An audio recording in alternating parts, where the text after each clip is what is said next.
Bismillahirrahmanirrahim. Ya. Assalamualaikum warahmatullahi wabarakatuh. Insya Allah sabila malam ini akan kita mulai ya. Ibu. Pemateri juga sudah ada di tengah-tengah kita. Assalamualaikum Umi Rena. Sehat? Waalaikumsalam warahmatullahi wabarakatuh. Alhamdulillah, Nung sehat. Ya. Alhamdulillah, kita mulai saja. Bismillahirrahmanirrahim. Innal hamdalillah nahmaduhu wa nasta'inuhu wa nastaghfiruh wa na'udzu billahi min syururi anfusina wa min sayyiati a'malina may yahdihillahu fala mudhillalah wa may yudlil fala hadiyalah. Asyhadu an la ilaha illallah wahdahu la syarikalah wa asyhadu anna Muhammadan abduhu wa rasuluh. Amma ba'du, segala puji dan syukur kita panjatkan kehadirat Allah Subhanahu wa taala atas rahmat kasih sayang dan karunia-Nya. Pada malam hari ini kita masih dipertemukan oleh Allah dalam kajian rutin pekanan kita di Sabila bersama Salimah Taiwan. Alhamdulillah pada malam hari ini telah hadir di tengah-tengah kita Umi Rena Imtihana yang insya Allah akan menyampaikan materi tentang kajian rukun iman. Ya, ini kajian rukun iman sesi 1 insya Allah. Agar menambah keberkahan pada pertemuan hari ini, kita awali dengan kalimat basmalah bersama-sama. Bismillahirrahmanirrahim. Selanjutnya, agar pertemuan ini lebih berkah, kita akan mendengarkan lantunan ayat suci Al-Quran yang insya Allah akan dibacakan oleh Mbak Hawa. Tafadhol Mbak Hawa. Baik Bu, baiklah, saya akan membacakan surah Al-Fatihah. Mungkin kita bisa sama-sama menyimak. A'udzu billahi minasy syaithanir rajim. Bismillahirrahmanirrahim. Alhamdulillahi rabbil alamin. Ar-Rahmanir-Rahim. Maliki yaumiddin.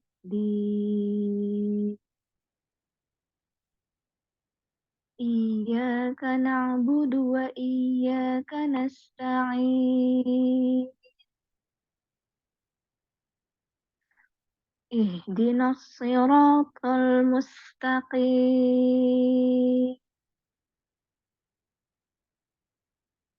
صراط الذين أنعمت عليهم غير المغضوب عليهم ولا الضالين.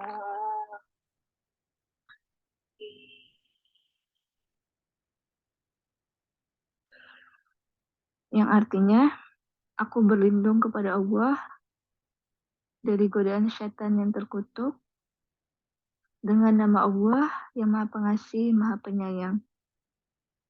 Segala puji bagi Allah, Tuhan semesta alam, yang Maha Pengasih, Maha Penyayang, pemilik hari pembalasan. Hanya kepada Engkaulah kami menyembah, dan hanya kepada Engkaulah kami mohon pertolongan. Tunjukilah kami jalan yang lurus, yaitu jalan orang-orang yang telah Engkau beri nikmat kepada mereka, bukan jalan mereka yang dimurkai, dan bukan pula jalan mereka yang sesat. Shadaqallahul azim. Maha benar Allah dengan segala firman-Nya. Allah jazakumullah khairan kasiran kepada Mbak Hawa yang sudah membacakan surat Al-Fatihah, di mana surat tersebut sangat berkaitan dengan materi kita pada hari ini, pada malam hari ini. Semoga ini juga mengawali dari niat kita untuk senantiasa memperbaiki keimanan kita dan memaksimalkan ikhtiar kita dalam menjadi manusia dan muslim yang kafah, insyaallah.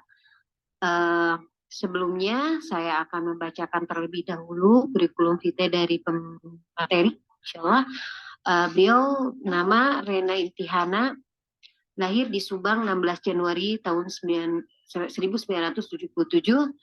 asal dari Jawa Barat, statusnya menikah dengan 7 orang anak, putra dan putri. Alhamdulillah ya Umi ya, 4 diantaranya sudah hafizah, Masya Allah. Pendidikan S1 kuliah di Rosat Al-Hikmah, aktivitas mengajar dan pengisi majelis taklim. Moto hidupnya, jagalah Allah, niscaya Allah akan menjagamu. Dan cita-cita beliau adalah tasmi Al-Quran di surga bersama keluarga. Masya Allah, Masya Allah, Masya Allah. Jazakumullah khairan katsiran Umi Rena yang sudah berkenan untuk hadir di tengah-tengah kita, para perantauan ini Umi di Taiwan ini. Tapi alhamdulillah di Tabila ini Umi setiap hari malam minggu. Jadi kita malam mingguannya di sini Umi. Gitu.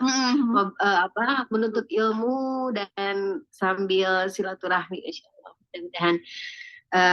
Mudah-mudahan perkumpulan ini menjadi awal dari berkumpulnya kita kelak di surganya Allah. Amin.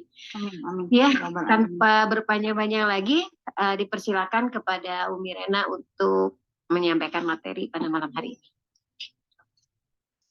Bismillahirrahmanirrahim. Assalamualaikum warahmatullahi wabarakatuh.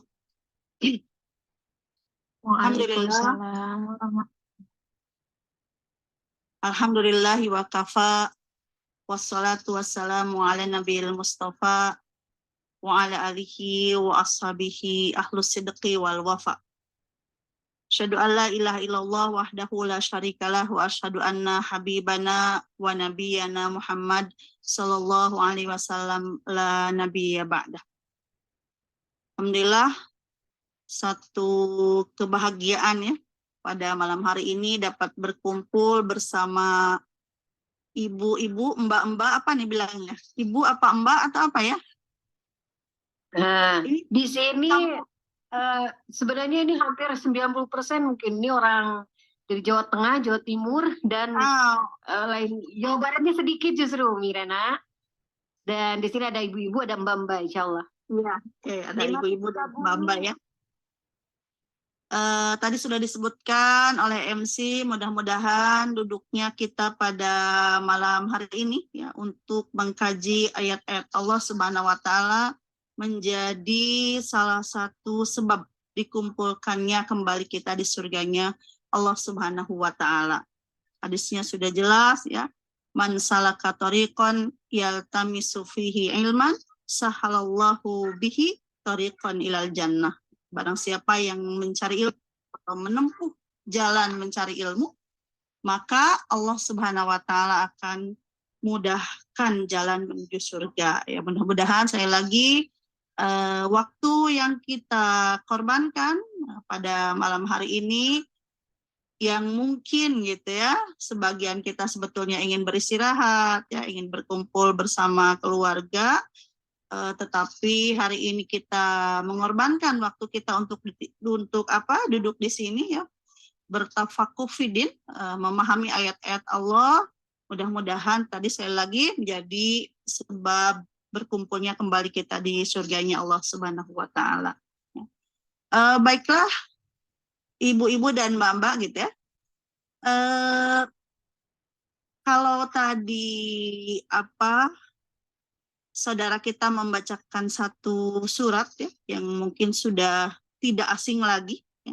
Bahkan kata orang kalau bangun tidur kita disuruh baca Al-Fatihah itu insya Allah nggak akan ada yang salah ya. Karena saking seringnya kita membaca ayat tersebut, satu hari paling sedikit 17 kali ya. Nah, begitulah sebetulnya Al-Quran ya.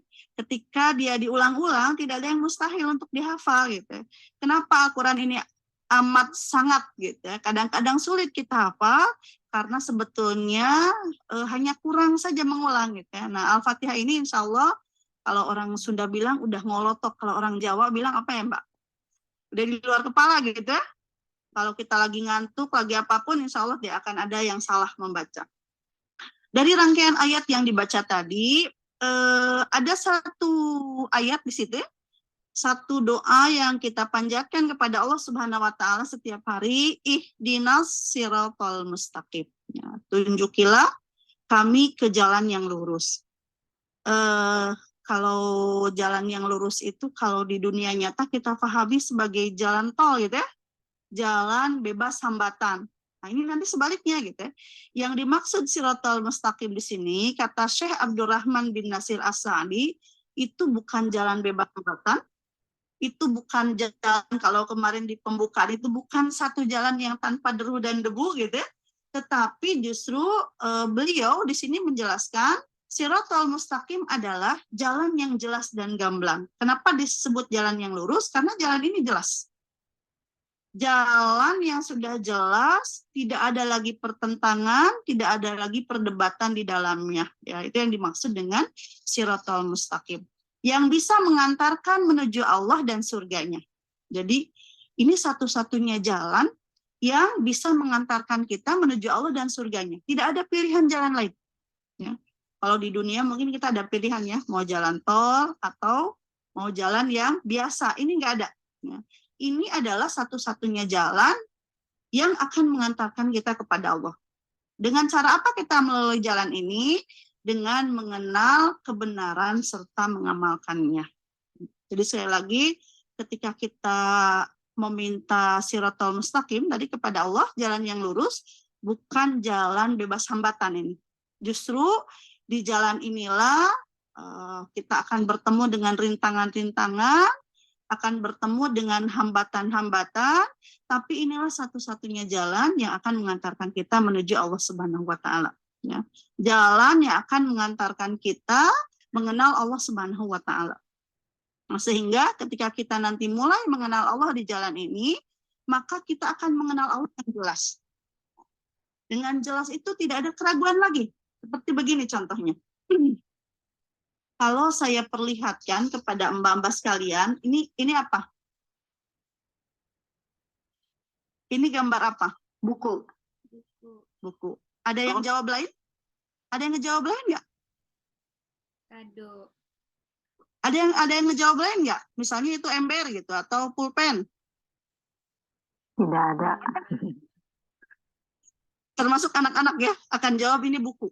Karena ini jelas banget. Jadi kalau hari ini orang masih melihat Islam itu sesuatu yang salah gitu, agama yang tidak benar, atau masih meragukan Allah Subhanahu wa taala, itu bukan bendanya yang salah kan ini, tapi mata kita yang mungkin tidak jelas, atau kita punya minus gitu ya, atau kita punya silinder gitu, sehingga buku yang sudah jelas ini nggak dapat kita lihat. Nah, jadi begitulah cara kita mengenal Allah di jalan Siratal Mustaqim tadi. Jelas ini, nggak mungkin ada yang menyangkal.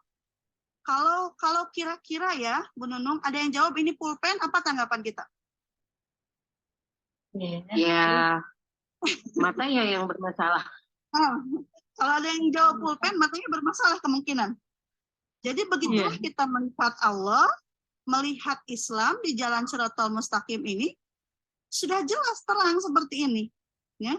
Jadi tugas kita itu bukan memperjelas bendanya, karena bendanya sudah jelas. Ya. Yang harus diperjelas adalah persepsi kita tadi. Ya. Makanya marilah kita mengambil jalan ini. Jalan Siratal Mustaqim itu sudah ada di depan mata kita. Dan bagi orang yang tadi matanya jelas, hatinya basirohnya bersih, pendengarannya juga berfungsi, maka dia akan melihat jalan itu dengan jelas. Kayak misalnya mengenal Allah itu sebetulnya sederhana ya. 1 ditambah 1 berapa? 2 kan? Nggak mungkin tuh ada orang jawab 3. Jadi tugas kita itu bukan bukan mengenalkan orang-orang kepada Allah, karena sebetulnya Allah itu sudah jelas ya. Tugas kita adalah menyingkirkan tirai-tirai atau penutup-penutup yang ada di dalam hati kita, yang ada di dalam mata kita, yang ada di telinga kita. Karena sebetulnya jalannya sudah lurus, sudah jelas gitu ya. Itu yang dimaksud Siratal Mustaqim, itu adalah jalan yang sudah jelas. Sehingga orang itu begitu melihat, kalau berfungsi seluruh indranya, maka dia tidak akan mengambil jalan lain lagi. Saking jelasnya jalan itu. Ya. Jadi Siratal Mustaqim tadi ya, bukan jalan tanpa hambatan. Jangan sampai salah menerjemahkan bahwa sirotol mustaqim yang kita minta kepada Allah itu adalah jalan bebas hambatan sebagaimana kita melihat jalan tol hari ini gitu ya. Maka di sini dijelaskan di slide berikutnya, ini sirotol mustaqim. Jalan kesulitan yang di hadapannya ada kemudahan. Jadi Allah Subhanahu wa taala itu tidak menjadikan jalan ini mudah. Jalan ini sulit, tapi bersama Allah akan ada kemudahan. Jalan ini sulit, tetapi di penghujungnya ada kemudahan. Gitu ya. Falak tahamal akobah kan di Al-Qur'annya begitu ya. Ini jalan terjal lagi mendaki kata Allah. Oleh karena itu begitu kita hijrah, begitu kita mengenal Islam, jangan kemudian kita punya persepsi ingin mendapatkan kemudahan-kemudahan, semua serba mudah gitu ya, semua serba santuy gitu ya, enggak. Justru di jalan ini Allah hadirkan kesulitan-kesulitan, tetapi kata Allah apa? Ma'al usri yusra, inna ma'al usri yusra. Bersama kesulitan itu Allah sertakan kemudahan. Jadi ini satu paket. Ya. Bukan diberikan kemudahan secara instan oleh Allah, tetapi kita akan melalui kesulitan-kesulitan di jalan ini, tetapi tadi Allah memberikan janji ada kemudahan bersama kesulitan, ya. Jangan sampai berpikiran begini, saya hijrah, kok ujian nambah banyak gitu ya? Kok kayaknya tambah susah hidup saya gitu ya? Dulu baik-baik saja sebelum hijrah gitu. Nah, ini yang dimaksudkan siratal mustaqim tadi ya. Ada kesulitan-kesulitan, tetapi begitu kita mengalami kesulitan, maka kemudian kita mengadu kepada Allah. Kemudian kita bergantung kepada Allah. Ya. Jadi di jalan ini bukan berarti kita enggak kecewa, kita tidak sedih, kita tidak ada air mata. Ya. Justru itu hal-hal yang fitrah tadi. Ya. Jangan sampai misalnya berpikiran seperti ini. Pokoknya saya harus kuat. Kuat, nggak boleh nangis. Boleh. Ya. Kita boleh sedih, kita boleh nangis. Tapi di tengah-tengah kesedihan itu kita tetap bergantung kepada Allah Subhanahu wa taala. Orang kuat itu bukan orang yang nggak pernah nangis, bukan orang yang nggak pernah sedih, bukan orang yang nggak pernah kecewa. Ya. Ketika dia melalui perasaan-perasaan tadi, dia tetap bergantung kepada Allah, dia tetap berprasangka baik kepada Allah. Makanya salah kalau ke anak-anak harus kuat, jangan nangis. Itu salah sebetulnya gitu. Karena air mata itu sebetulnya bukan simbol kelemahan. Ya, bahkan baginda Rasulullah Shallallahu Alaihi Wasallam ketika ditinggalkan oleh anaknya Abdullah meninggal, beliau menitikkan air mata gitu ya. Kata beliau apa? Sesungguhnya air mata ini boleh menangis, hati boleh bersedih, tetapi aku ridho terhadap apa yang ditetapkan oleh Tuhanku. Jadi jangan salah mengambil kesimpulan tadi. Kemudian siratal mustaqim ini jalan kemiskinan yang di hadapannya ada kekayaan. Apa maksudnya? Di jalan inilah kita berkorban. Berkorban harta tadi ya, termasuk mbak-mbak pada malam hari ini berkorban apa? Berkorban waktu gitu ya, berkorban tenaga, mungkin yang dari pagi sudah capek. Nah, di jalan inilah kita mengorbankan segala yang kita miliki. Tetapi apa? Allah Subhanahu wa taala akan memberikan kekayaan kepada kita. Kekayaan di sini apa maksudnya? Kecukupan, ya? Kecukupan dalam segala hal. Jadi di jalan ini mungkin kita merasa susah gitu ya. Harus infak, harus zakat, tadi harus mengorbankan waktu ke pengajian, termasuk saya malam ini gitu ya. Ini kebetulan tadi download Line di HP saya nggak bisa-bisa. Ini HP suami, sampai tadi ngobrol, suami mau ke Bandung gitu ya. Bisa nggak ditahan dulu ke Bandungnya, nanti jam 9:30 sampai selesai. Ya akhirnya kita tukeran HP, kebetulan suami juga lagi ke pesantren. HP saya dibawa, ini HP suami gitu ya. Dan ini bagian dari pengorbanan kita. Gitu.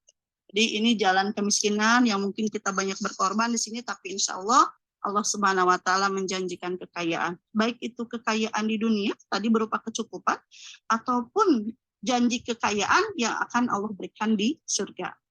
Ya, kemudian yang ketiga, ini gambaran saja sebetulnya, gambaran jangan sampai tadi sekali lagi kita beranggapan siratal mustaqim itu lurus tanpa hambatan, kita nggak pernah sedih, selalu bahagia gitu ya, selalu tenang, bukan seperti itu ya. Ini dijelaskan.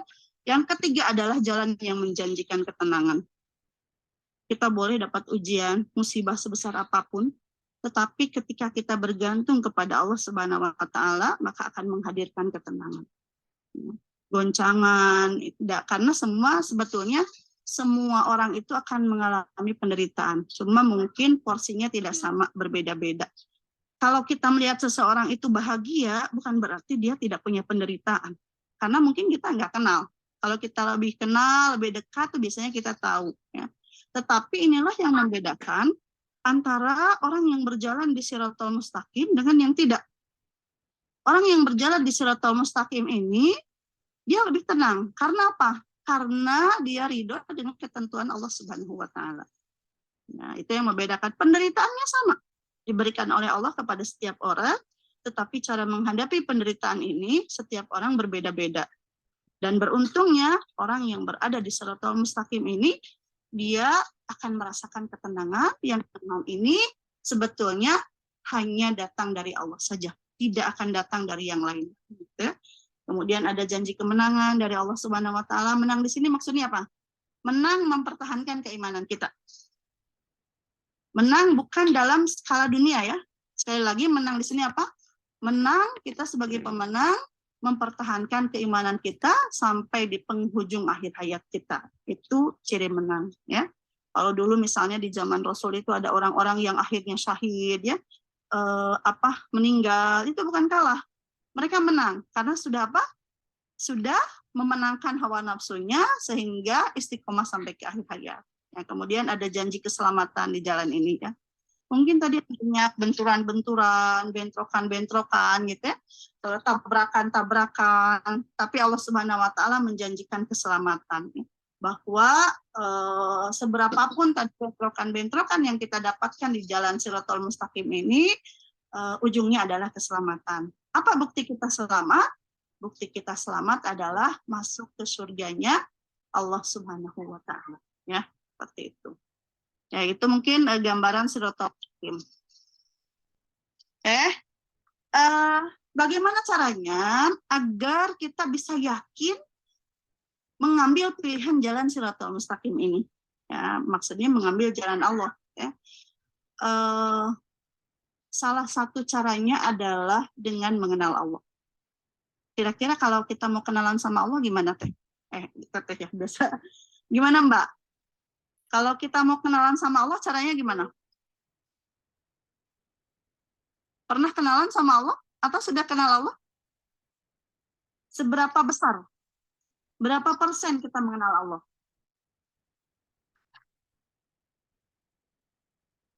Sudah betul-betul kenal Allah? Pernah ada keraguan nggak? Dalam hidup kita ada ragu-ragu, kenapa ya Allah kok ngasih saya seperti ini? Kenapa ya Allah? Pernah nggak ada pertanyaan-pertanyaan itu? Pernah. Pernah. Pernah tapi tidak berterusan mudah-mudahan ya. Tidak, Ya, langsung sadar lagi.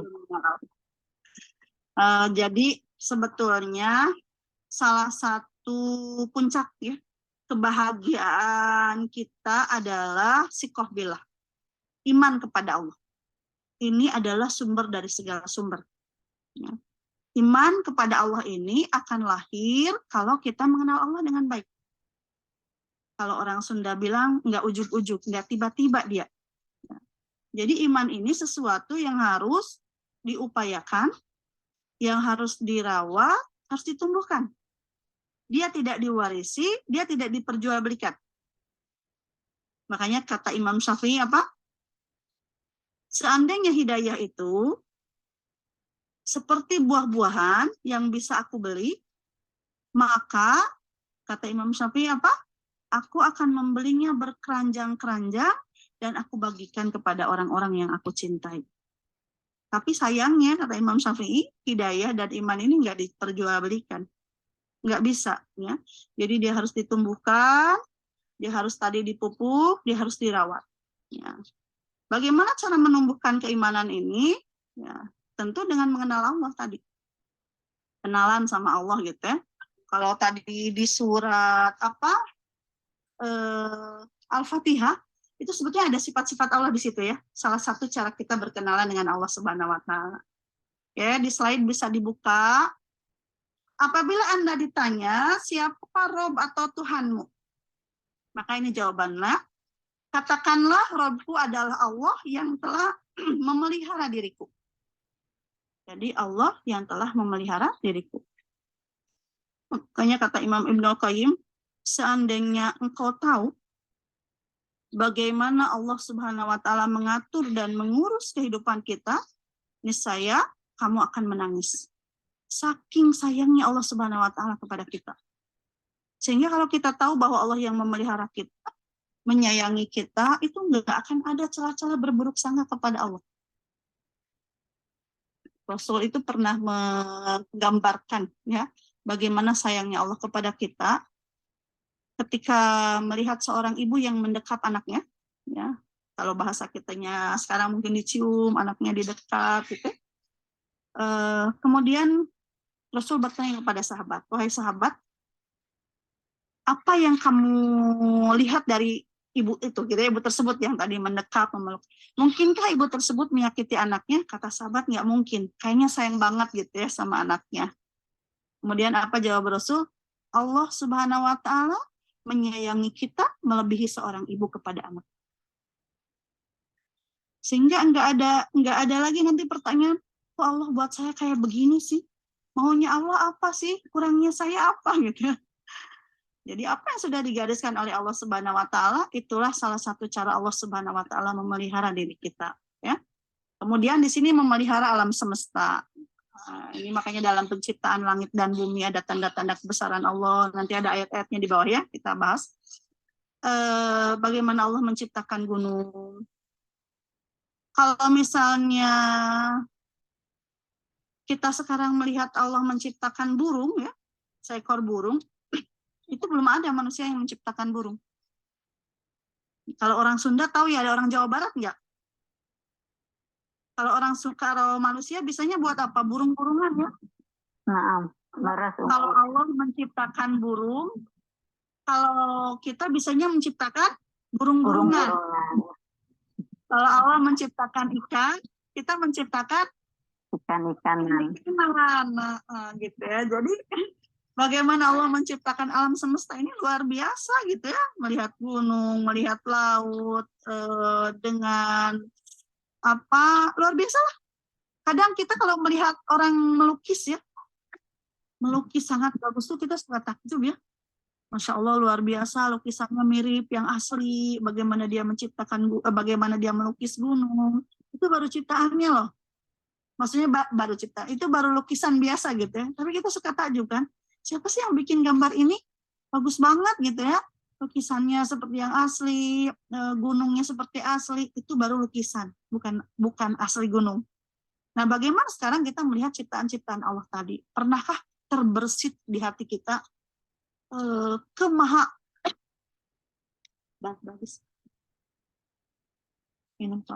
kemahaagungan Allah Subhanahu wa taala yang sudah menciptakan alam semesta tadi? Pasti bukan zat yang biasa ya. Pasti zat yang maha luar biasa gitu ya, menciptakan alam semesta sedemikian rupa.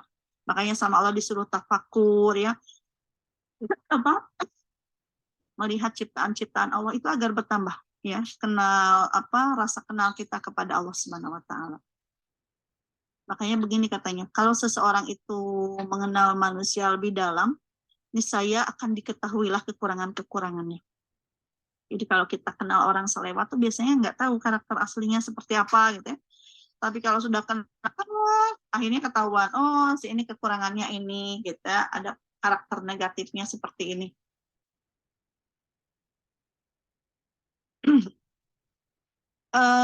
Tetapi kalau kita mengenal Allah, semakin dalam kita mengenal Allah, maka akan semakin tahu kemahasempurnaan Allah Subhanahu wa taala. Itu bedanya kita mengenal makhluk dengan mengenal Allah, ya. Kemudian makanya apa yang harus kita ucapkan? Alhamdulillahirabbil alamin. Segala pujian itu milik Allah. Kita nggak layak dapat pujian apa-apa. Apa prestasi kita? Kita nggak punya prestasi apa-apa. Allah Subhanahu wa taala zat yang sangat berprestasi, maka layak dan patut mendapatkan pujian dari seluruh makhluknya. Kemudian ini cara kita mengenal Allah sebetulnya sederhana. Ada 3 tauhid ya. Sekarang kalau kita sudah belajar kan salah satu cara Allah Subhanahu wa taala menginginkan kebaikan dari diri kita itu dengan memahamkan agama. Ini hadisnya begitu ya. May yuridillahu bihi khairan yufaqihu fiddin. Kalau Allah menghendaki kebaikan pada diri kita, maka kita akan semakin mengenal agama ini. Maka kita akan semakin paham dengan agama ini. Enggak katanya lagi ya. Kalau ada orang nanya tauhid rububiyah apa, asma sifat apa, tauhid uluhiyah apa, kita sudah kenal ya. Nah, ini salah satu cara kita mencintai Allah Subhanahu wa taala dengan mengenal tadi lebih dekat ya, lebih dekat Allah Subhanahu wa taala. Ada 3 tauhid sebetulnya cara kita mengenal Allah. Yang pertama rububiyah. Di situ dijelaskan ya, saya bacakan, yaitu mengesahkan Allah pada sisi kekuasaan, penciptaan, penjagaan, dan pemberi rezeki untuk semua makhluk di seluruh jagat raya ini. Jadi kalau di surat Az-Zumar ayat 38, ini kajian perdana ya, atau biasa sambil buka Quran? Perdana, enggak. Biasanya kalau suka sambil buka Quran ya biasanya agak lama ya. Di antaranya di surat Az-Zumar ayat 38, boleh dibukalah biar paham ya tauhid rububiyah itu apa. Ya, ada yang bawa Quran, silahkan dibuka. Surat Zumar ayat 38, surat 39.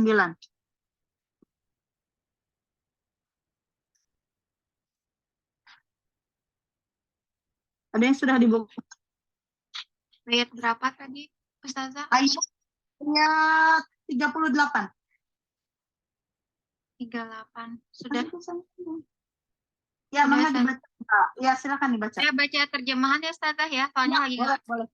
Ya, Ya. boleh. Az-Zumar ayat 38 terjemahannya adalah dan sungguh jika engkau tanyakan kepada mereka siapakah yang menciptakan langit dan bumi, niscaya mereka menjawab Allah. Katakanlah, kalau begitu tahukah kamu tentang apa yang kamu sembah selain Allah? Jika Allah hendak mendatangkan bencana kepadaku, apakah mereka mampu menghilangkan bencana itu? Atau jika Allah hendak memberi rahmat kepadaku, apakah mereka dapat mencegah rahmatnya? Katakanlah, cukuplah Allah bagiku. Kepadanya lah orang-orang yang bertawakal berserah diri. Iya. Jadi ini satu dialog ya dengan orang-orang musyrik ya. Orang musyrik itu kalau ditanya, man khalaqas samawati wal ardh, siapa yang menciptakan langit dan bumi, itu mereka tahu. Yang ngasih rezeki Allah itu mereka tahu, gitu ya. Ini tauhid rububiyah. Sebetulnya mereka sudah lulus di tauhid rububiyah. Tapi nanti di tauhid uluhiyah yang ketiga tuh mereka nggak lulus. Pengakuan tentang siapa pencipta langit dan bumi itu sudah ada, tetapi mereka tidak mau menyembah Allah. Makanya di sini dijelaskan, apakah Tuhan yang kamu sembah itu dapat mendatangkan madorot, menolak madorot, atau di sini mendatangkan merahmat dan sebagainya gitu ya. Jadi mereka sebetulnya tahu, man khalaqas samawati wal ardh, kalau ditanya pencipta langit, pencipta bumi, yang menjaga mereka siapa, yang memberi rezeki mereka siapa, itu Allah. Tapi karena tertutup sombongan tadi, mereka nggak mau nyembah. Nah, ini yang nggak lulus, karena nggak boleh kita hanya mengakui Allah sebagai pencipta langit dan bumi, penjaga, tetapi ternyata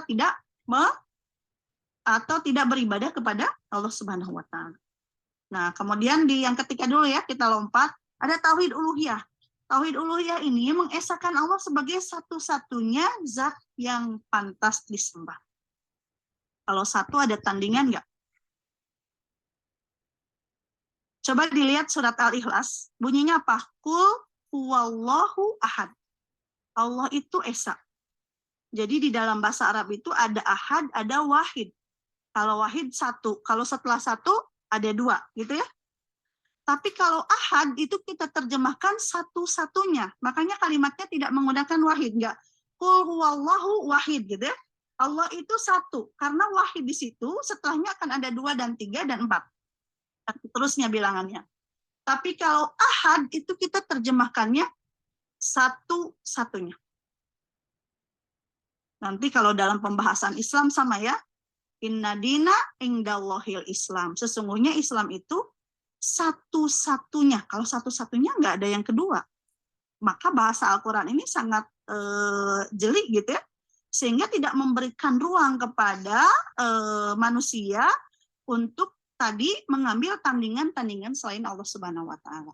Nah, makanya kalimat tauhid uluhiyah ini adalah kemampuan kita untuk menyembah Allah Subhanahu wa taala, ketundukan kita kepada Allah Subhanahu wa taala.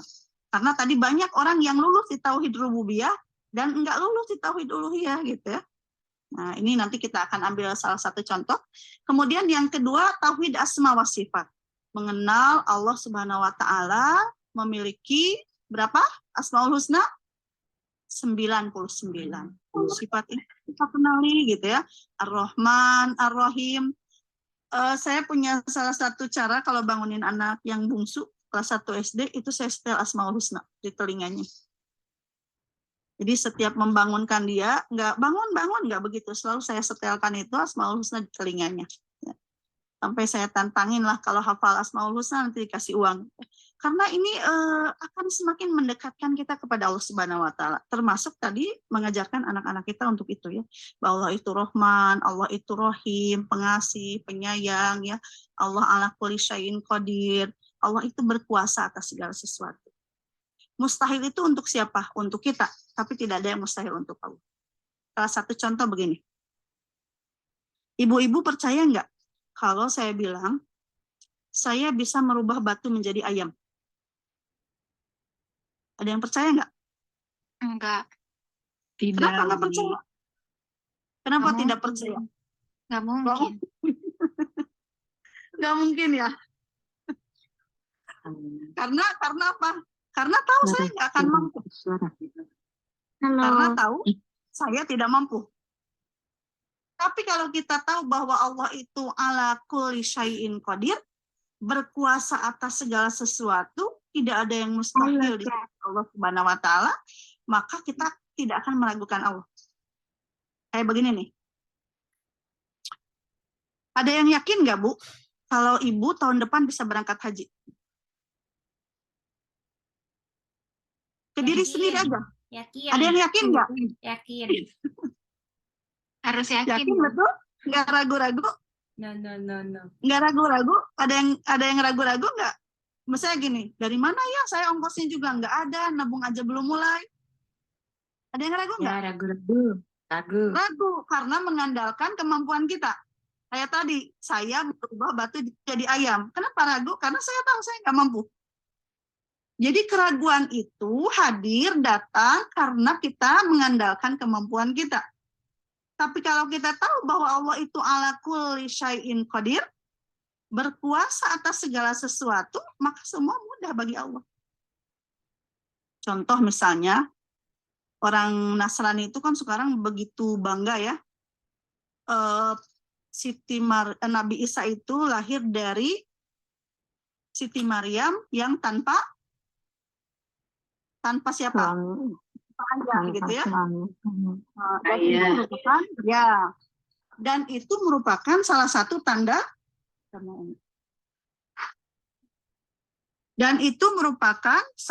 tanda kekuasaan Allah. Kita sepakat. Tapi itu bukan satu-satunya tanda kekuasaan Allah dan bukan tanda kekuasaan Allah yang paling besar. Saya ulang ya. Hari ini kan orang Nasrani begitu mengagung-agungkan peristiwa itu ya, bahwa kenapa mereka menjadikan Isa ini sebagai Tuhan, karena lahir dalam keadaan luar biasa, tanpa ayah. Dan kita sepakat, itu salah satu tanda kekuasaan Allah, tetapi bukan satu-satunya tanda kekuasaan Allah, dan bukan satu-satunya kekuasaan Allah yang paling besar. Ashabul Kahfi tidur berapa tahun, Bu? 300 tahun lebih ya. Iya, 300 tahun lebih lah, banyak versi ya, ada yang 36, 37, 39. Kita kagumkan itu bagian atau salah satu dari tanda kekuasaan Allah. Tetapi kita tidak heran karena yang menciptakan Allah. Karena Allah tadi ala kulli syai'in qadir gitu. Nah, makanya sekarang sifat Allah tadi itulah yang harus ditanamkan ke dalam diri kita, sehingga kita tidak pernah mengatakan mustahil untuk apapun kalau Allah sudah berkehendak. Nggak mungkin ya, kayaknya, karena kita mengandalkan kemampuan diri kita. Kita punya anak, maaf ya, anak kita nggak soleh. Sudah kita kasih tahu berulang-ulang, masih nggak nurut juga. Akhirnya kadang-kadang kita nyerah. Boleh nggak kita nyerah? Kita nyerah tuh udahlah, udah pasrah aja, terserah dia. Boleh nggak kita nyerah begitu? Boleh. Nyerahnya itu sama Allah. Nyerah. Kita itu tidak boleh menyerah kepada makhluk. Kata menyerah itu hanya boleh diberikan kepada Allah. Jadi kita boleh nyerahnya sama Allah, tapi bukan nyerah sama makhluk. Jadi menyerahnya begini, ya Allah, saya serahkan seluruh urusan anak saya kepada Allah. Engkau yang membolak-balikan hati, dan ternyata tidak mustahil. Banyak orang yang ketika kecil, ketika remaja, ya Allah, menguji kita. Ternyata Allah Subhanahu wa taala bolak-balikan hatinya, kemudian jadi orang hebat. Mungkin kita dengar ceritanya Uje ya, Ustaz Jeffrey, bagaimana dulu ketika muda, kemudian Allah tutup dia dengan husnul khotimah dalam keadaan beliau sebagai seorang pendakwah, dan ini nggak mustahil buat Allah. Jadi jangan sampai kita baca Asmaul Husna setiap hari, tapi lupa bahwa Allah Subhanahu wa taala ala kulli syai'in qadir. Punya suami, maaf ya, misalnya suami kita nggak pernah sholat gitu ya, menyerah, boleh menyerah, tapi menyerahnya sama Allah. Serahkan dia kepada Allah Subhanahu wa taala. Allah Subhanahu wa taala yang membolak-balikan hati kita, tidak ada yang mustahil bagi Allah, gitu ya. Sehingga nanti ketika orang sudah kenal dengan Allah itu akan muncul sifat optimis, bukan sifat pesimis dalam hal apapun gitu ya. Nah, ini. Ya, jadi kenali Allah dengan baik melalui tauhid tadi rububiyah, tauhid asma wa sifat, sama tauhid uluhiyah. Coba saya tanya ya. Ini dijawab pertanyaannya. Ibu-ibu suka yang enak atau yang nggak enak? Yang enak. Enak. Jujur aja, jujur. Ibu-ibu capek atau yang nggak capek? Nggak capek. Nggak capek.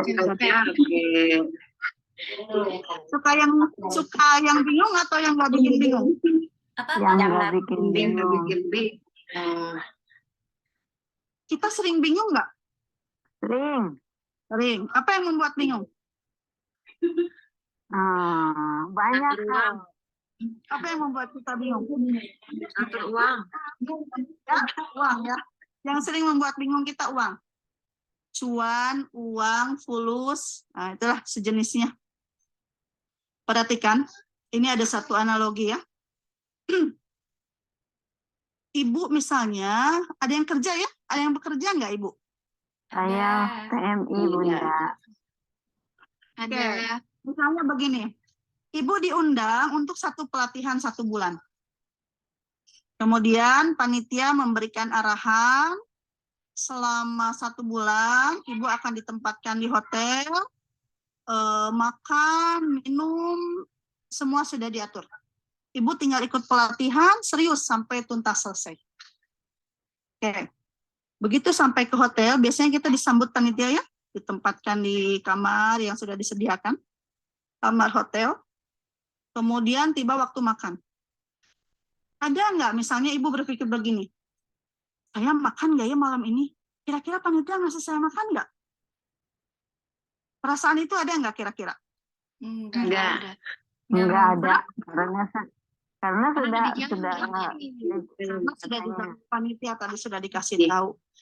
Nah ini Bu, dalam hidup kita Allah yang ngejamin kita. Nahnu narzuqukum wa iyyakum. Saya, kata Allah, aku yang memberi kalian rizki. Tugas kalian apa di surat Az-Zariyat ayat 51 dan seterusnya? Wa ma khalaqtul jinna wal insa illa liya'budun. Tugas kita itu apa? Ibadah. Tugas kita di dunia bukan cari uang, ibadah. Kalau cari uang itu sebetulnya bekerja. Dari pekerjaan itulah kemudian Allah memberikan rezeki. Jadi kerja ini bagian dari ibadah kita. Tapi kita suka bingung ya, besok mau makan apa ya gitu. Nanti siang mau makan apa ya? Mau masak apa? Bingung. Kalau mau masak apa nggak apa-apa. Ini kadang suka bingung. Bulan depan ada uang nggak ya? Itu bulan depan udah dipikirin dari sekarang. Itu yang bikin kita bingung ya. Tahun depan gimana ya? Padahal kata Allah, nahnu narzuqukum. Tugas kita tuh ibadah. Bekerja bagian dari ibadah. Ketika kita bekerja, kita bukan sedang cari uang. Ini yang harus dipahami. Kita sedang beribadah kepada Allah. Oleh karena itu, ketika kita bekerja, kita tidak boleh melanggar rambu-rambu Allah Subhanahu wa Ta'ala. Apa contohnya? Sibuk cari uang, ninggalin sholat. Sibuk cari uang, tidak pernah belajar agama. Sibuk cari uang, kemudian tadi meragukan Allah Subhanahu wa Ta'ala. Sibuk cari uang, yang halal dan haram ditabrak sama kita. Ini yang menjadikan kita nggak berkah, bingung terus. Karena apa? Tujuan kerjanya cari uang, bukan beribadah kepada Allah Subhanahu wa Ta'ala. Makanya paradigma kita harus dirubah, Bu. Kalau kita gajian ya, Bu ya, itu biasanya apa bilangnya? Terima kasih ya. Diterima kasih. Bayar listrik, bayar cicilan, bayar sekolah anak-anak, kan terima kasih itu begitu. Diterima kemudian dikasih lagi.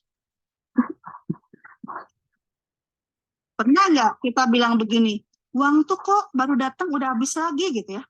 Baru gajian kok udah habis lagi, belum seminggu. Pernah nggak mengalami begitu? Pernah. Sering. Selalu. Selalu kok uang baru datang udah habis lagi. Kalau orang yang beriman tuh diganti. Kalimatnya aja diganti. Diksi yang kita rubah ini menunjukkan keimanan kita. Kalau tadi kok baru dapat udah habis lagi. Orang beriman tuh diganti. Kalau uang habis pasti akan datang lagi. Selagi kita masih ada umur di dunia ini. Kalau kita nggak dapat rezeki, pertanda sudah habis kontrak kita di sini. Gitu ya. Kayak gelas kan, biasa orang mengumpamakan gelas begitu. Kalau gelasnya penuh nggak bisa diisi. Kalau gelasnya kosong itu akan diisi lagi. Begitulah perumpamaan rezeki yang diberikan Allah Subhanahu wa Ta'ala kepada kita. Jadi kalau orang bilang begini, tugas kita di dunia ini apa? Menunggu dari waktu sholat ke sholat berikutnya. Maksudnya apa? Ibadah. Sambil nunggu sholat duhur, kita nyuci baju, kita masak, kita beres-beres rumah, kita belajar ya kalau ada majelis taklim, kita bekerja. Begitu datang sholat duhur, kita berhenti. Karena tugas utama kita sudah datang. Sudah sampai waktunya. Jadi jangan dibalik.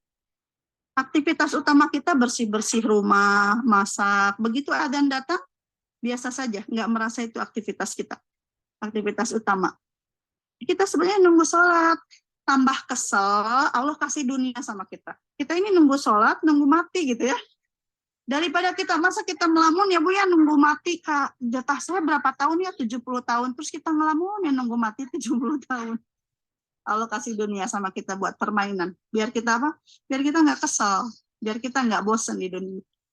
Karena tugas utama kita tadi apa?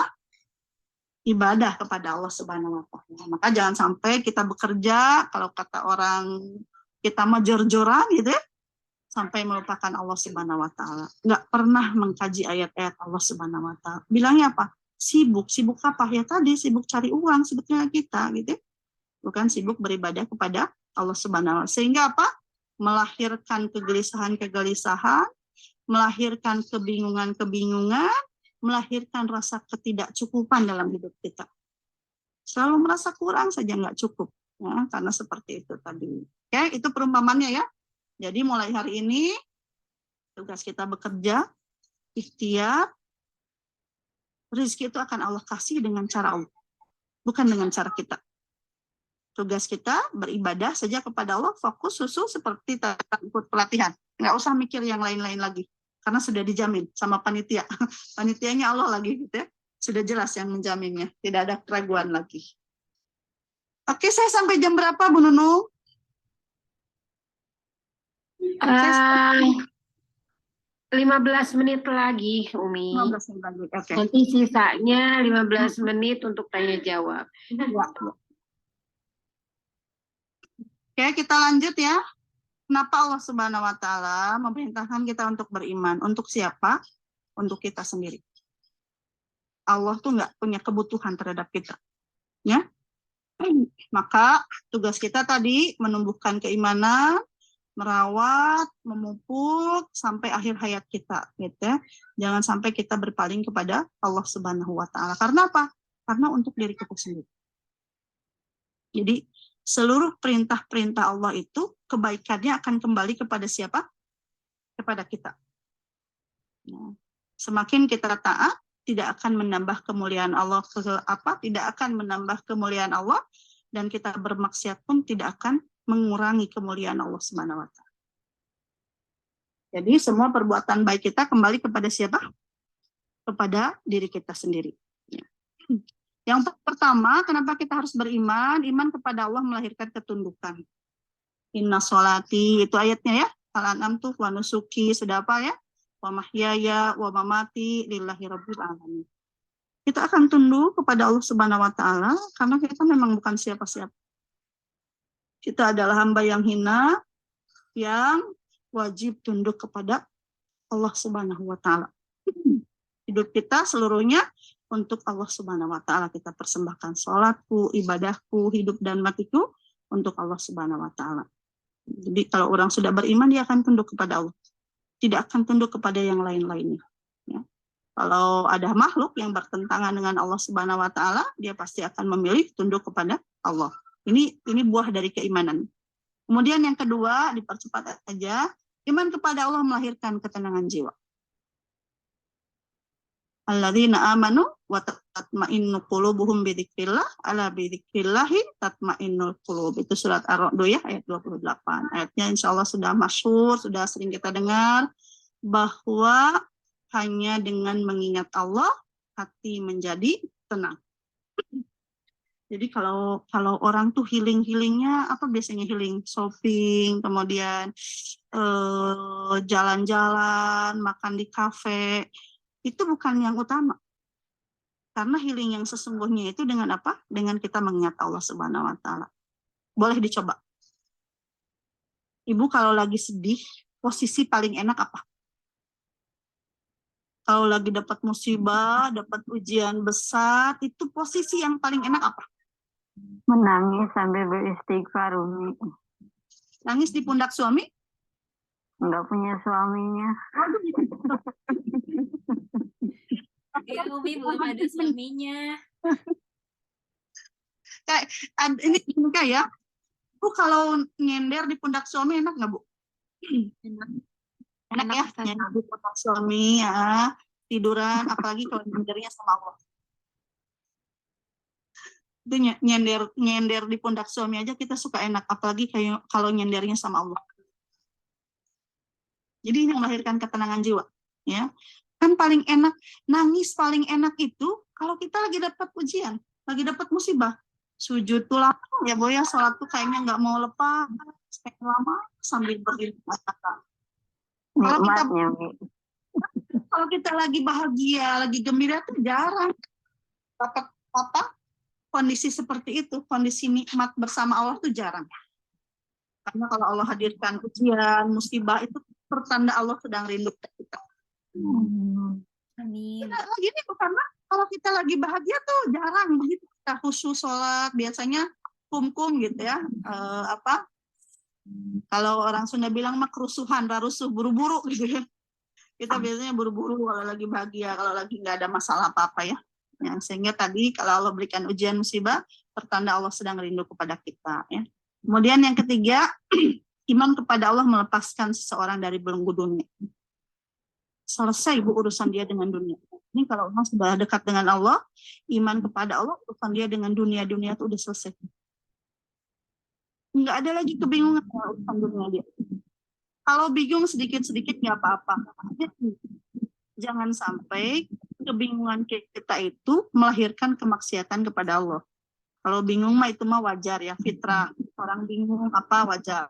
Tapi jangan sampai, contoh begini misalnya, saya punya satu jamaah pengajian ya. Anaknya waktu itu sekolah di Belanda kalau nggak salah. Pas waktu dolar naik, itu kan rupiah anjlok gitu ya. Rupiah anjlok, padahal dia harus ngirim anaknya ke mengirim uang gitu ya untuk anaknya yang sedang studi di luar negeri. tanpa sepengetahuan saya pun tahu dari teman, dari temennya. Dia itu main togel, Bu, karena sudah panik, bingung gitu ya, anaknya perlu bekal sementara rupiah lagi anjlok. Nah itu maksudnya yang nggak boleh, kebingungan yang melahirkan kemaksiatan. Ya makanya di hadisnya jangan sampai karena rezeki itu telat datang kepada kamu, kemudian kamu mencari jalan yang tidak halal, bermaksiat. Jadi bingung itu sebetulnya biasa. Cuma jangan sampai kebingungan kita kemudian menyebabkan kita bergantung kepada makhluk, bukan kepada Allah Subhanahu wa Ta'ala. Kalau lagi nggak punya uang, Bu, ingatnya kemana? Kalau kita lagi butuh uang, ingatnya kemana biasa? Cari kerja. Cari kerja, oke. Itu mah ikhtiar ya, cari kerja. Atau apa lagi? Cari pinjaman. Kayak begini cari pinjaman. Leres cari pinjaman nih. Leres. Cari pinjaman biasanya kan ya. Atau misalnya cari-cari barang yang bisa dijual. Makanya kemarin katanya lagi corona itu banyak istri-istri yang jadi tiba-tiba jadi pedagang gitu ya. Kulkas di rumah dijual katanya. Alat-alat di rumah dijual, tiba-tiba jadi pedagang. Nah, kalau kita lagi bingung itu, langsung aja buka Allah. Nanti Allah yang akan ngasih jalan. Tapi kalau kita misalnya masih bergantung kepada makhluk, itu Allah nggak akan nolong kita. Tadi minjam, itu bagian dari ikhtiar. Tapi bukan berarti kita berharap sama orang tadi. Pernah nggak begini? Kita misalnya mau minjem uang ke seseorang. Kemudian disuruh datanglah hari H, datang jam 8 ya misalnya, pagi saya tunggu. Pas datang kemudian si pembantunya bilang gini, bilangin sama tamu saya lagi istirahat, pulang kita kan. Suruh datang nanti sore, balik lagi. Pas sore ternyata lagi nggak ada yang mau dipinjemin. Terus kemudian suruh datang besok pagi lagi. Pas besok pagi ketemu, kata yang mau minjemin, aduh Bu, sebetulnya uangnya udah ada, tapi terpakai karena kami ada kebutuhan mendesak. Itu kita dikecewakan berkali-kali. Karena kita berharap kepada kepada makhluk. Tapi coba ini nggak akan dirasakan kalau orang nggak praktek. Contohnya begini. Siti Aisyah radhiyallahu anha itu pernah didatangi oleh seorang peminta-minta, kalau sekarang begini ya, pengemis. Dia bilang ke Siti Aisyah bahwa dia belum makan 3 hari. Siti Aisyah waktu itu sedang dalam keadaan saum. Akhirnya dia panggil pembantunya, tanya ada apa di dapur. Kemudian kata pembantunya, hanya ada 2 potong roti untuk kita makan nanti buka puasa. Kata Aisyah, baguslah. Berarti kita masih punya makanan. Ada orang yang sudah 3 hari tidak makan. Ada orang yang sudah 3 hari tidak makan, kata Siti Aisyah. Kamu kasihkan roti itu kepada dia. Kebayang nggak wajah pembantunya? Cemberut tuh begini. Terus kita buka puasa sama apa nanti gitu ya? Ini kan cuma, kalau orang zaman dulu tuh miskin tuh sampai begitu ya Bu ya. Kita mah kulkas masih penuh aja suka bingung gitu ya. Di atas meja makan masih banyak makanan suka bingung. Itu cuma itu-itunya. Harta di rumah tuh ya. Cuma 2 potong roti itu yang akan dimakan untuk berbuka. Akhirnya kata Siti Aisyah, kasihkan, kenapa kamu ragu-ragu? Terus kita buka nanti sama apa gitu ya. Kata Siti Aisyah, kita belum waktunya makan, sedang puasa. Nanti maghrib, rezeki kita insya Allah akan datang. Akhirnya sambil cemberut, si pembantu itu ngasih 2 roti tadi. Begitu sebelum maghrib, diceritanya itu ya, sebentar lagi menjelang maghrib, ada yang ngetuk pintu. Tetangganya mengirimkan daging, roti, dan sebagainya. Kemudian dia panggil pembantunya, sini, rezeki kita sudah datang, karena ini sudah waktunya kita makan. Pembantunya tuh sakit, bingung gitu ya, bingung, ya berarti ternyata betul, janji Allah tuh begitu. Bahkan kata Siti Aisyah begini, kamu tahu nggak, pembantu kita yang satu ini, selama bertetangga nggak pernah kirim apa-apa. Tapi hari ini Allah gerakan hatinya untuk datang ke rumah kita.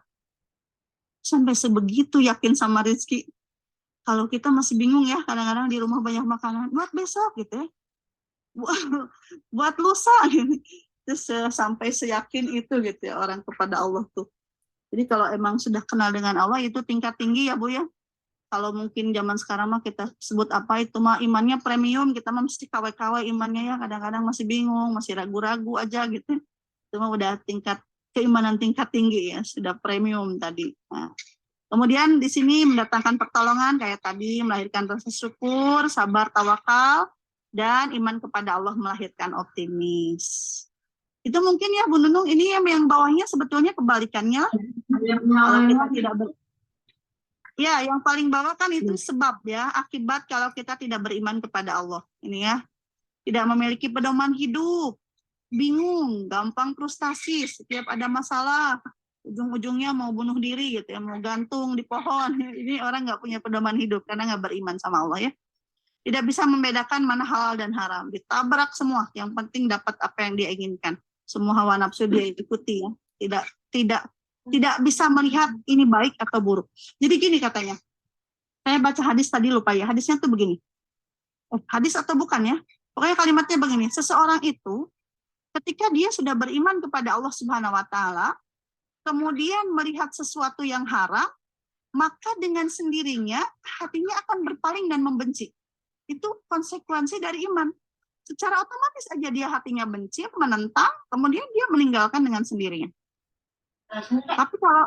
Tapi kalau orang nggak punya iman, itu tadi halal haram ditabrak. Kan orang bilang apa? Cari yang halal aja susah, cari yang haram aja susah, apalagi halal gitu. Ada istilah begitu.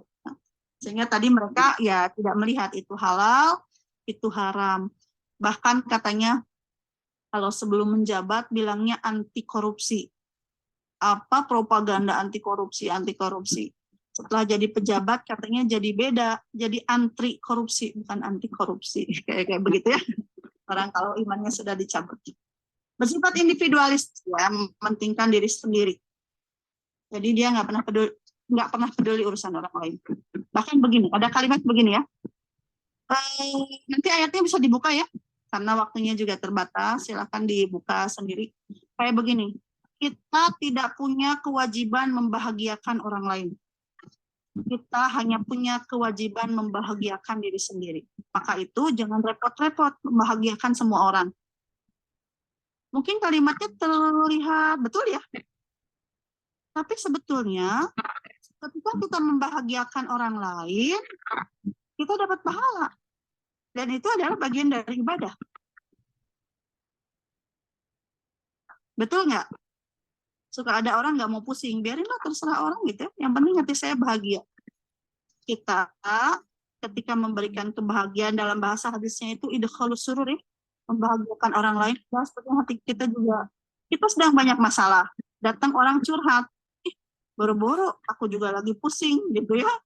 Urusin aja sendiri, urusan-urusan kamu, ini urusan-urusan saya juga lagi banyak. Ketika hari itu, ketika saat itu kita mendengarkan teman kita yang sedang curhat tadi ya, punya masalah, maka ketika itulah kita mendapatkan pahala. Makanya tadi jalan Shirathul Mustaqim itu bukan jalan santuy, tenang, tanpa hambatan gitu.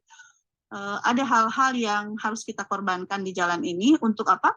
Untuk mendapatkan kebahagiaan yang akan diberikan Allah Subhanahu wa taala kepada kita. Terakhir, di sini menganggap bahwa kehidupan akhirat ini tidak ada gitu ya. Tadi orang kalau nggak kenal Allah ya hidup semau gue, pengen bebas merdeka hidup di dunia tanpa aturan-aturan, tanpa ikatan-ikatan gitu ya. Bahkan dia bilang gini, nggak apa-apa saya masuk neraka juga gitu ya. Di neraka banyak teman, giliran di penjara aja dia bingung, udah sedih, baru masuk penjara, belum masuk neraka. Ya itu orang kalau nggak beriman ngomongnya sembarangan gitu ya. Baru masuk penjara udah teriak-teriak, apalagi masuk neraka nanti nggak bisa keluar tuh ya, nggak bisa disogok malaikat maliknya ya.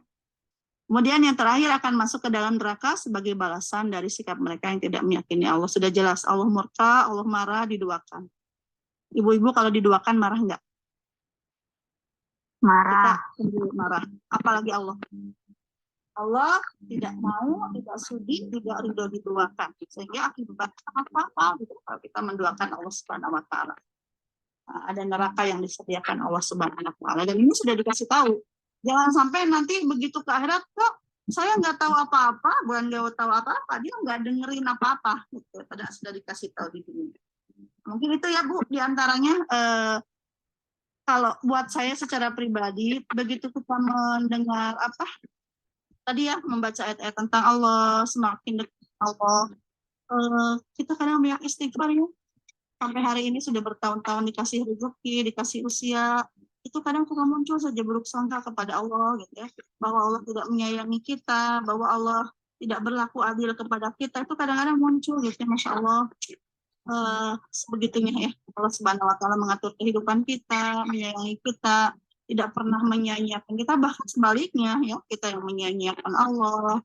Kita kadang marah kalau Allah telat ngasih rezeki, padahal kalau kita berbuat dosa itu Allah nggak pernah menghukum kita serta merta, dan kita lupa ya, Tuhan yang kita buat maksiat kepadanya dan Tuhan yang memberi rezeki kita itu sama dua-duanya ya. Tapi kalau rezeki telat aja kita ngambek, kita marah itu, begitu kita maksiat maka kalem aja gitu, padahal kita sudah berbuat zalim pada Allah Subhanahu wa Ta'ala. Mungkin itu saja, mudah-mudahan dipahami ya, mudah-mudahan bisa dipahami dan dimengerti.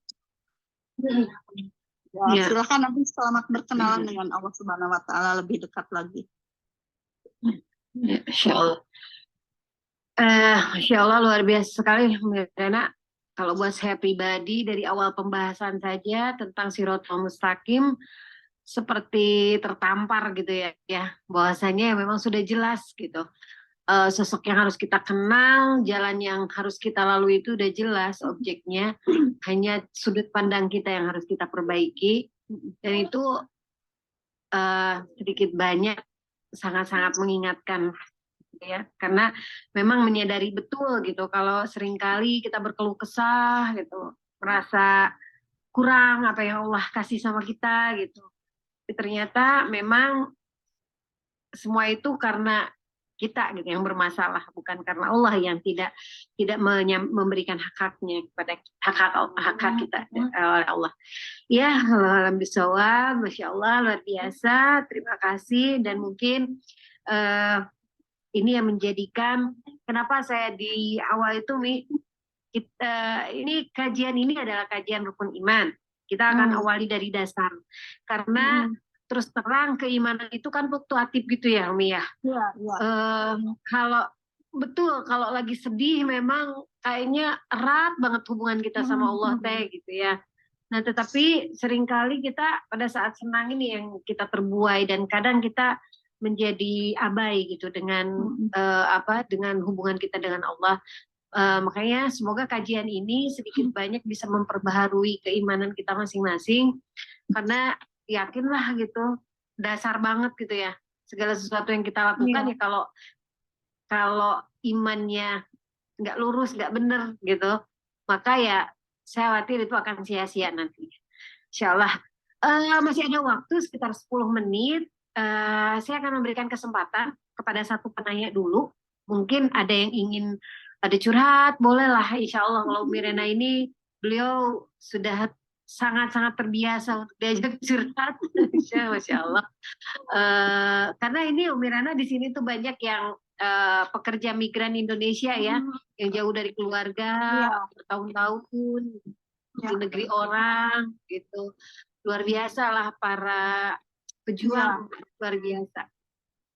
Silakan ibu-ibu, ada yang mau ditanyakan atau ada yang kurang dipahami dari tadi apa yang disampaikan oleh Umi Rena? Kalau punya masalah dibiasakan dikomunikasikan ya. Buang sampah, namanya buang sampah.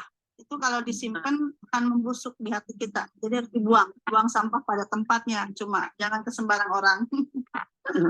Ya, nah itu betul. Ya silakan Mbak Hoda ya. Ya silakan Mbak Hoda. Kalau bisa saya jawab Mbak ya, kalau nggak jadi PR. Daripada saya ngarang ya. Silakan Mbak. Nuju di Taiwan. Jadi hari di Taiwan tuh mau pulang udah beberapa waktu lalu. Namun insya Allah kebutuhan itu begitu udah tahun ini stop pulang gitu. Bismillah lah. Ya pandemi.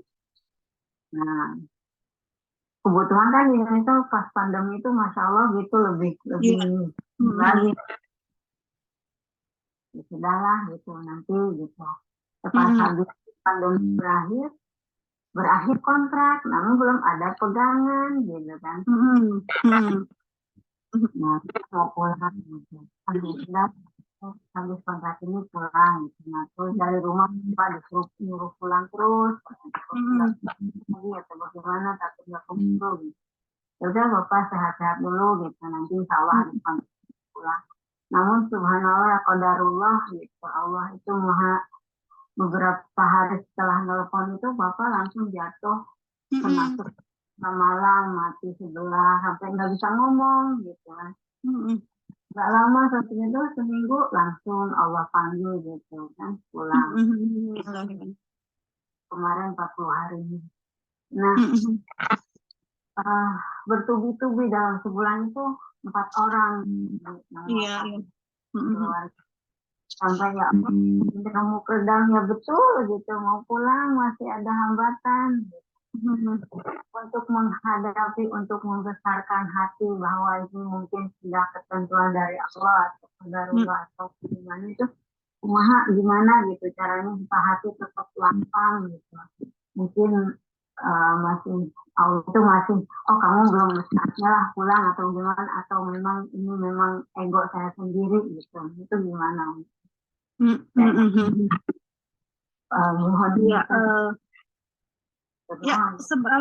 Tapi pengen pulang, Mbak Oda sudah pengen pulang. Udah benar-benar gitu pengen pulang. Namun ya kan habis juga tahun kemarin pas pandemi itu orang mah ini saya mau malah ngebangun rumah gitu. Kamu pakai uang aja gitu. Ini mah juga terus gitu karena memang saya hati udah ngebet pengen pulang tapi masih terhambat sisa uang adek di rumah gitu. Nggak seberat memang tahun lah gitu.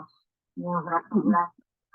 Kebutuhan yang lainnya juga menuntut. Gitu. Jadi aduh ini gimana gitu. Iya. Kurang rendam. Kalau sebetulnya sih bumi Allah itu sama ya Mbak ya, di mana-mana juga sama, mau di Indonesia, mau di Taiwan juga sama. Cuma mungkin kan setiap kita itu punya rencana ya, Mbak Oda apa mau terus di Taiwan atau mau pulang? Kalau mau pulang berarti harus dipersiapkan, merintis. Karena begini, tawakal dan ikhtiar itu dua hal yang berbeda. Dan kita tidak bisa menjas seseorang yang kita sebetulnya tidak tahu permasalahannya seperti apa. Nah, maka Mbak Oda salah satunya harus jujur gitu ya. Kalau misalnya cari tempat konsultasi atau ngobrol itu harus jujur. Permasalahannya seperti apa, kenapa misalnya bertahan di sini terus, pulang. Nanti kalau secara manusiawi itu Mbak Oda ada ikhtiar pertimbangan manfaat madarat. Ini kalau saya pulang, kira-kira apa nih madorotnya, manfaatnya apa? Kalau saya bertahan di sini, madorotnya itu ikhtiar kita sebagai manusia, ya. Jadi tawakal itu bukan ya udahlah terserah pasrah sama Allah bukan. Jadi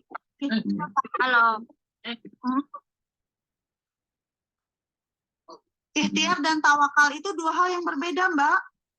Kalau ikhtiar itu dia pekerjaan fisik yang harus dilakukan. Tawakal itu pekerjaan hati.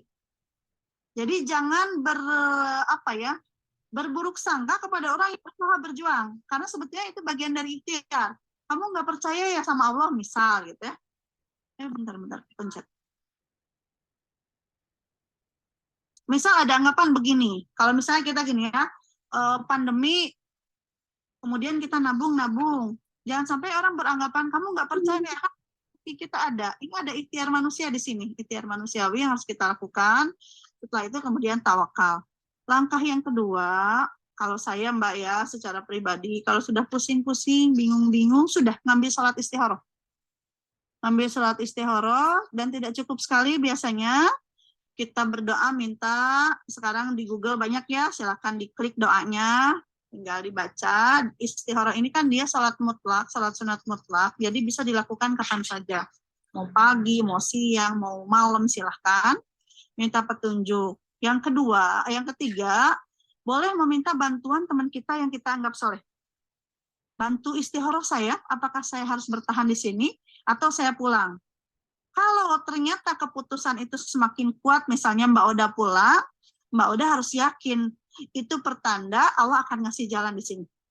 Biasanya kita kan bingung mau apa ya di Indonesia pulang. Itu pengalaman saya loh Mbak, waktu di Malaysia 10 tahun, suami nggak mau pulang karena tahu ya kondisi Indonesia kayak gimana. Kata saya, ayo bismillah, kita pulang.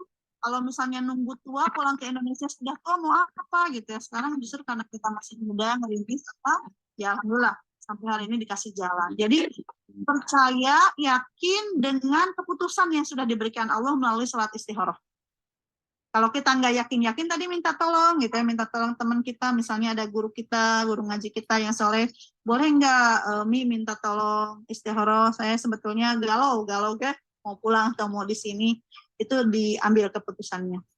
Ya, apakah pulangnya harus segera atau memang masih dikasih waktu oleh Allah di Taiwan, kita nggak tahu gitu ya. Tapi kalau pengalaman saya ya akhirnya kita ngambil keputusan pulang. Sudah 10 tahun di Indonesia, alhamdulillah sampai hari ini lancar. Allah kasih rezeki dan sebagainya, nggak ada yang rusak.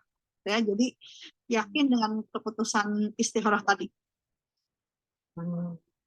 Dicoba istikharah Mbak. Dicoba kalau lagi galau bingung ada 2 pilihan tuh. Dicoba aja salat istikharah. Biasanya nanti ada petunjuk. Istikharah sering, namun petunjuk nyamannya juga ya orang mungkin awalnya. Di rumah sudah merintis gitu anak-anak. Di bidang pendidikan ibaratnya mah kayak gitu. Iya. Ya, harus merintis, harus dipersiapkan di sininya juga. Jangan terjun bebas lagi pulang. Sudah ada yang dipegang. Gitu ya, mudah-mudahan aja gitu. Iya gitu. Harus disiapkan. Masukannya, masalah tabarakallah.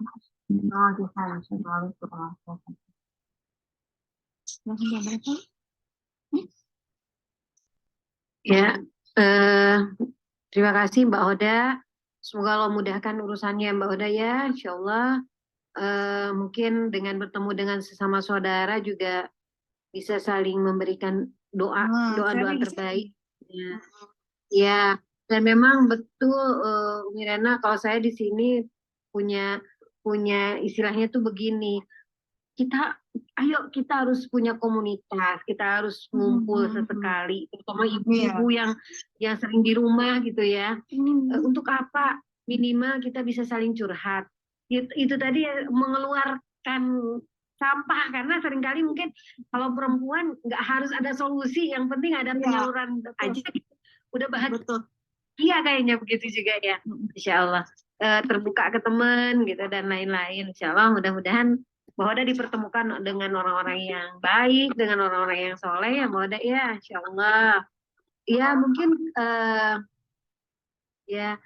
mungkin karena keterbatasan waktu juga sudah menunjukkan 21.59 kalau di Taiwan, Umi. Ini udah jam 10. Nah, pas.